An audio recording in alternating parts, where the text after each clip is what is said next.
Okay, so Halloween, right. Everybody thinks they know it. But trust me, this deep dive, we're going to unearth some seriously cool stuff about where this holiday really comes from. We're diving deep into a fascinating perspective this time around. It's from a Spanish language podcast Oh, yeah, check it out. called Reguy, Redguy. It's And awesome. their take on Halloween, mind-blowing. Right. Like we always hear it's the super American thing. Yeah, especially places that don't go all out for Halloween. They're like, oh, it's those crazy Americans, right? Uh-huh. It's a common misconception for sure. Totally. But get this deep dive. It's going to show you just how wrong that is. By the end of this, you'll be dropping Halloween history bombs on everyone. Oh, yeah, it's ancient history time. Ancient history. Right. Okay, so Reggy, they made this point right off the bat. Halloween, not some recent American invention. We're talking centuries of traditions, like way back ancient Celts. That's where this all starts. This is a festival called Samhain. That's Samhain. Samhain? Okay. That's got to be pronounced like some mystical chant or something. How do you really say it? It's Samhain. Samhain. Okay, I like it. I like it. So what was Samhain all about? So Samhain was a huge deal for the Celts, right? It marked the end of harvest time, the beginning of winter. They called it the dark half of the year. And get this, they celebrated it. Hold on, let me guess. October 31st. You got it, right on the nose. But here's the real kicker, the Celts. They believed that on Samhain, the line between, like, us, the living, and the dead, poof, gone. Wait, seriously, like gone, ghosts just roaming around willy-nilly. Not exactly Roman, but yeah, you're getting the idea.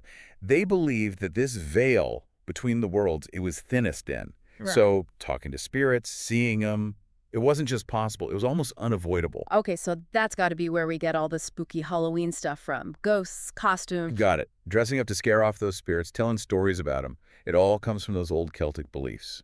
Wow. It's like those beliefs, they're baked right into Halloween's DNA. So we've got the Celts, but RDGY mentioned the Romans got in on this too. Oh yeah, this is where it gets even cooler. We're talking cultural fusion, like big time. I'm in. Hit me with it. What happens when Rome meets Samhain? So picture this. Romans conquer Celtic lands, right? But it's more than just armies clashing. It's a cultural mashup.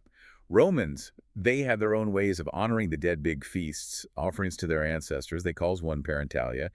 And you've got this colliding with the whole Celtic thin veil thing. Talk about a recipe for one wild holiday. We've got Celtic festivals, Roman feasts for the dead, all mixed up together. It's like Halloween was already becoming a party, but then Christianity steps in, right?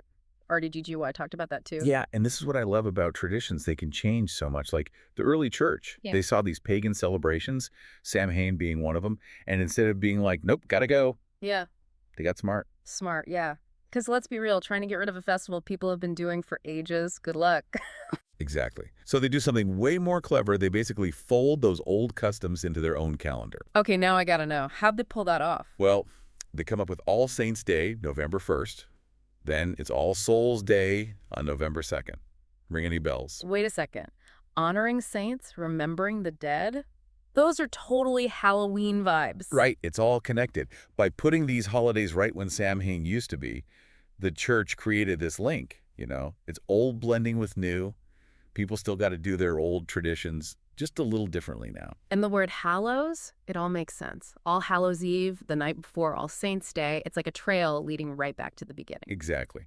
Traditions aren't frozen in time. They're always changing, borrowing from different cultures. And speaking of which, I want to jump across the ocean because Halloween's story, it doesn't end there. We gotta talk jack-o'-lanterns, trick-or-treating. Those are American, right? You'd think, wouldn't you? But remember, REDGY, they found out some wild stuff about trick-or-treating. Turns out, people in Europe were doing something similar way back in the 1500s. Ow. Get out! What was it like back then? Kids in little night outfits demanding candy. Not exactly knights in candy, but you're on the right track. Yeah. It was more about people, especially kids, going door to door around All Souls' Day. They'd say prayers, sing songs for the dead, and get food or money in return. So instead of trick-or-treat, it was like song for a snack. Pretty much. It was honoring the dead, but also helping out those who didn't have much. They called it souling back then. Yeah. And guess what? That custom, it spread, changed over time, and boom, trick-or-treating like we know it today. Wow, so even trick-or-treating comes from honoring the dead. And it's got this cool community vibe, like helping each other out. Never would have guessed. It's really amazing when you think about it. This whole deep dive just shows you can't judge a holiday by its, what, candy and costumes, right? Right. There's so much history behind even the simplest things. Totally. Like, we started out thinking Halloween was all American, and now we're hanging out in 16th century Europe singing for snacks in the name of ghosts. Mind blown. So we've got to wrap up soon, but what's the big takeaway here? Like, what do you hope people remember from this Halloween deep dive? I think the biggest thing is traditions are always changing. What we celebrate now, the things we do, it's all built on like layers and layers of history, cultures mixing, even adapting to new places. Right, like those Irish immigrants trading turnips for pumpkins. Traditions are tough, they change with the times, and honestly, more connected than we realize. For sure. And like RDGIY got us thinking about Halloween differently, this deep dive. It's like a reminder. Don't just assume things. When you see a tradition, a custom, even something that seems brand new, ask yourself, where'd that come from? What's the story? Because you never know what you'll find. Could You- totally flip your perspective. Totally. Might even find out something you thought was new is actually ancient, just living a new life now. Perfect thought for Halloween.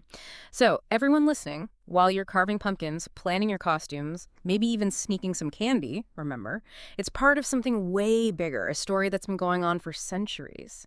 Ancient beliefs, different cultures coming together, and that human need to connect, remember, celebrate, all wrapped up in one holiday. Exactly. Happy Halloween. Happy Halloween. And that's another deep dive done. See y'all next time for more journeys into the stories behind, well, everything.